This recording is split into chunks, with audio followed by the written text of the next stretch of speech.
Hi, welcome to Dewdrops. My name is Bash. I'm so happy you joined me today. This piece is going to be so much fun to make. The first thing we're going to need to do is get our 18 gauge silver colored wire out and a round nose, and get the smallest round nose that you can use. Because what we need to do in this piece is make very, very tiny curves within the wire as we make that zigzag pattern.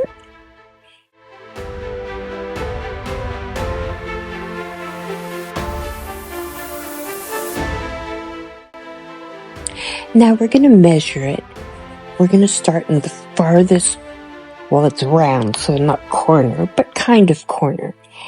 And you'll see what I'm talking about here. At the farthest edge of that round point, you will have to adjust your wire, because when you cut a bunch, it's an approximation of what you're going to need. And so you just clip it off, but it's important that you clip from both sides of that little piece. Then you dip it in some resin and cure it in. And this is really important, because if you don't do this, what's going to end up happening is your pieces of wire will move around, and it can be very frustrating because they need to stay in that place, so you know where you need to put your next piece and how far you want to put it apart, so that you keep your pattern even and smooth.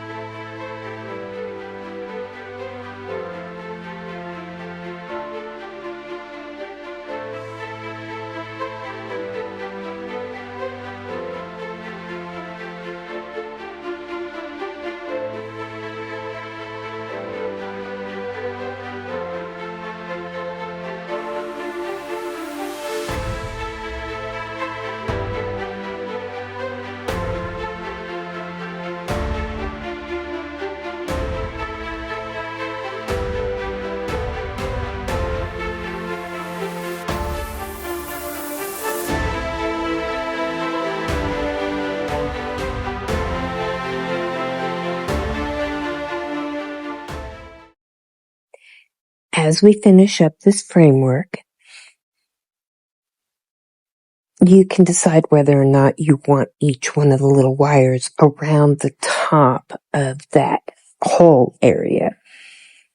I had to personally put them up there and then realize that they really are covered up by the cord that I put on.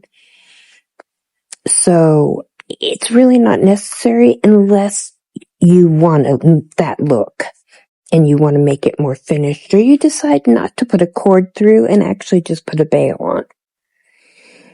So now that we have got all those pieces in, or just about all of them in, we are going to move on putting resin in there. And when you put resin in a piece like this, you're going to find it's really important to make it as low viscosity as you can, because bubbles love to get trapped under wire. That's another good reason why you secure it in before you be putting on all the resin. So I will use a heat gun, and that will really thin the resin out completely, almost to a watery consistency. And then you're going to want to use your lighter to pop any bubbles that come to the top, and then you cure it. Now I'm going to do the thing that everybody will tell you not to do. I'm going to flip it over. They say, don't break the section. Well, I break the section with almost every single one of my pieces, because I like to turn them over and put them back in the mold, because you have boundaries when you're putting it on there, and it's just easier to put stuff on it with those boundaries. Now we need to let it dry until it's sticky and clear, and then we're going to add on our chameleon flakes. We're going to use brown yellow, purple olive, violet aqua, and violet blue. With using the purple olive instead of purple paint, it gives it more of a pastel look, which I kind of like. And plus it'll match some earrings that I made. When you put your chameleon flakes down, it is vitally important that you do not put pressure when you're putting them down. It's kind of like sprinkling. Then, after we put all our colors down, we're going to want to tamp it in. And then you burnish it in after you tamp it in.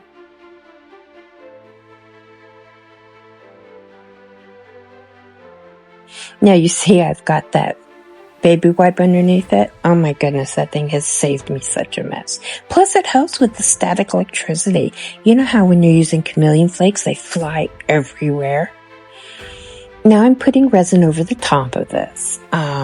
It's really important that you do that because it keeps the chameleon flakes in their place, and then you don't have to worry about them coming off. Then you're going to cure it, and then we're going to add our back. Now what I'm doing is putting some more resin on there, and I cured it for like 10 to 15 seconds at the most, because you want it really sticky. And then I'm using the chrome powders by Dewdrops Resin and using the holographic pink. It's one of my favorites. And we're going to cover that with resin also.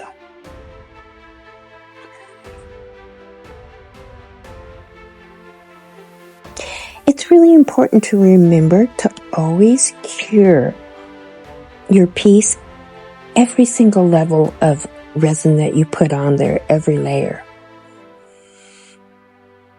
And you're going to find that a lot of times you're going to need to sand it. And the first thing I did was use a deburring tool, and that thing works beautifully on round things like this.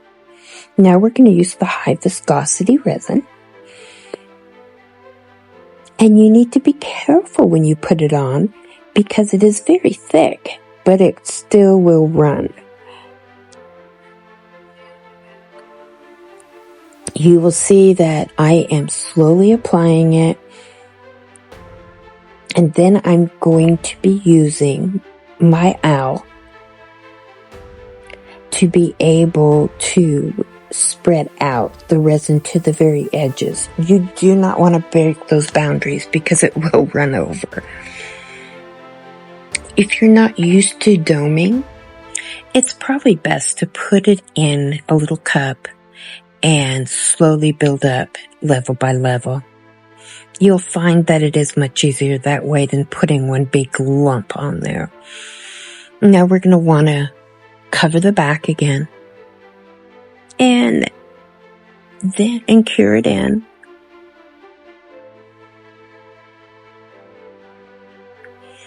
You'll see I'll be adding a little bit more resin just to build it up and make it smooth.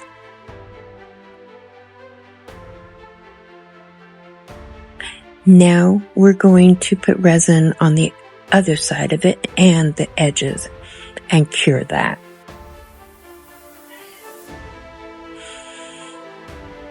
And there she is. Oh my goodness, look how beautiful. We are putting our cord on, and I always put a little resin on the back of it just to hold it in place because it will come undone if you don't. If you don't secure it in, it will come undone. And I just cure it. And now I'm going to coat the front with one last, and there we have it. Isn't she pretty? It was so much fun doing this. Thank you for joining me. Please like and subscribe, and I will see you soon.